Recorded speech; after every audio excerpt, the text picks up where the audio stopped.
Mesdames et messieurs, bonsoir et bienvenue dans votre point d'information de la semaine. Voici les titres de l'actualité en Côte d'Ivoire. Le Salon international du livre d'Abidjan s'est tenu du 6 au 10 mai 2025 au parc des expositions d'Abidjan. Les vendeuses ambulantes entre réalité et difficultés, nous en parlerons dans ce journal. Beaunois s'est de nouveau embrasé au rythme de la 44e édition du Popo Carnaval. Événement phare du calendrier culturel ivoirien, ce carnaval mêle tradition et effervescence populaire. De Beaunois à Abidjan, il n'y a qu'un pas. Et toujours en culture, le Salon international du livre d'Abidjan s'est tenu du 6 au 10 mai 2025 au parc des expositions d'Abidjan. Cette 15e édition, en présence d'auteurs, d'éditeurs et d'amoureux de la lecture, a été une véritable lucarne de partage et de savoir. Kadigras Okafor pour le reportage. La 15e édition du Salon international du livre d'Abidjan s'est tenue du 6 au 10 mai 2025 au parc des expositions d'Abidjan sous le thème « Livres racines ». Cette édition a été l'occasion pour les amateurs et passionnés de lecture d'aller à la rencontre des livres, mais aussi des auteurs et éditeurs dont Vassi Emmanuel Agenor. J'ai publié mon premier roman chez les divisions Calpas, intitulé Pragie. Alors, la thématique majeure du livre, c'est les violences en milieu scolaire. Donc, avec le Gopna d'Ismaël qui subit des harcèlements. Mais dès qu'il m'a sûrement collé la force en lui de repartir, et tu es venu l'idée de faire ça pour la salir. Et justement, parlons du Salon international du livre d'Abidjan. On trouve que c'est une belle initiative de mettre en régulier les auteurs locaux et qui aussi que les Ivoiriens et lui.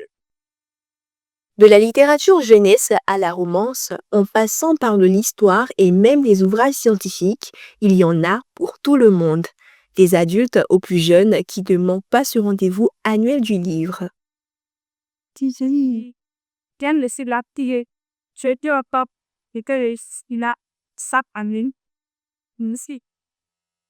Mais déjà parmi des élèves du collège de la Suisse de Kumasi, un avis général, je pense que c'est très bien organisé, bien l'engouement.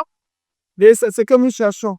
Si on pouvait faire cette expérience 2 fois par an, je pense que nos enfants auront le goût de la lettre.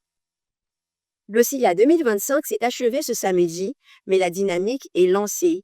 Lire pour bâtir, lire pour grandir, lire pour transformer. Elle sillonne les rues, les marchés et les carrefours sous un soleil ardent ou parfois des pluies battantes. Méconnues ou souvent ignorées, les vendeuses ambulantes font partie intégrante du dynamisme social. Mais derrière leurs marchandises se cachent des histoires de lutte et des défis quotidiens. C'est ce que nous raconte Doria Noka. Dès les premières lueurs du jour, des milliers de femmes envahissent les rues pour vendre leurs marchandises. C'est ma maman qui vend ici. Donc quand il n'y a pas de cours là, c'est ça moi je vends. Ça fait 5 à 6 ans qu'elle vend ici. Depuis la gare était là. Quand la vente là, je peux dire que c'est pas rentable. Ça, côté client là, ça va. Mais c'est côté mairie. Il vient coup derrière nous, il casse tout, il prend tout, il brûle tout ce qui peut brûler. Sous le soleil brûlant, les vendeuses d'eau sillonnent les rues portant sur la tête leurs seaux pleins d'eau fraîche. Cette grande endurance pour de faibles... Il a été élève en de 3e. J'ai passé le BPC que je n'ai pas eu. Donc, je me suis lancée dans la vente d'eau. En réalité, il y a beaucoup de difficultés sur la route, telles que le risque d'accident. Il y a la mairie qui nous poursuit. Au niveau de l'eau, franchement, avant là, c'était rentable. Mais maintenant là, souvent tu prends, l'eau a augmenté l'eau. 700 le paquet, tu vois, tu prends, les autres, ils vont boire, on ne te paye pas. Souvent même c'est le sucré là qui nous rapporte un peu. Sinon l'eau l'en vend par la forme. Mais derrière leur sourire et détermination se cachent de nombreuses souffrances et difficultés. Nourriture prisée par les Abidjanais, l'attiqué est présent sur toutes les tables, notamment dans les rues, les restaurants et même au domicile familial.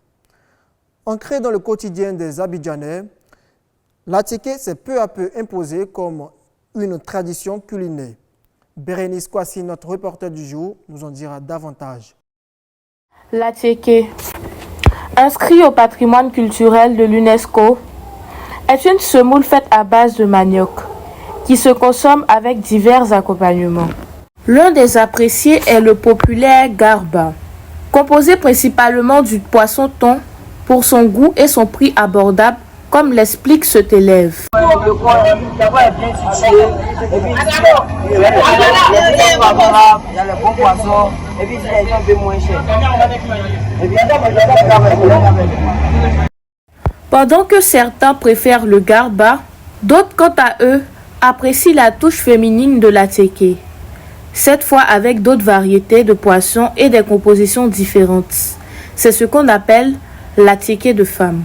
J'aime l'attiéké de femme parce que il faut bien l'attiéké avant. Il bien les poissons et les condiments pour tout. Donc ça, il faut faire l'attiéké de femme pour le garba. Est composé de l'attiéké avec du poisson frit, avec de la loco, du piment, avec les condiments accompagnés. Le garba est composé uniquement de poissons thon. Or, nous, ce que nous vendons, il y a toutes sortes de poissons. Il y a le poisson soto, il y a le poisson sol, il y a le poisson thon aussi, il y a les chinchas, le poisson maquereau, et en tout cas divers poissons. Maintenant, la particularité, c'est que nous, on précise le piment. Et le garba, les piments sont découpés. Que ce soit avec du poisson thon ou même du chacha, accompagné de la loco ou simplement avec de l'oignon et de la tomate, l'attiéké sait ravir ses consommateurs par son goût. Sa polyvalence qui fait de lui une valeur sûre de la gastronomie ivoirienne. Eh bien, nous sommes au terme de cette édition. Merci de nous avoir suivis et à dimanche prochain pour notre numéro.